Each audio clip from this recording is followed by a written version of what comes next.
Raison numéro 2, tu travailles dans une amplitude incomplète.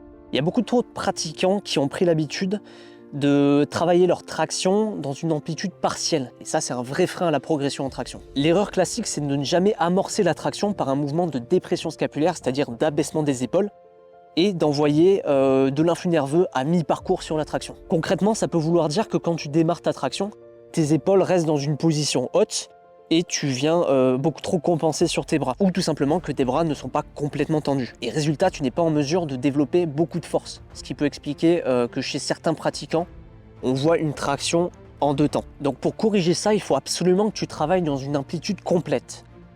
Pour ça, je te recommande aussi d'intégrer à tes entraînements, ou du moins à tes échauffements, des mouvements de dépression, élévation scapulaire. Donc tu vas venir te suspendre à une barre et tu vas faire tout simplement ces petits mouvements sans plier les bras. Il y a juste l'activation du dos qui doit se faire. Et bien entendu, réaliser ces tractions dans une amplitude complète, donc les bras tendus en bas.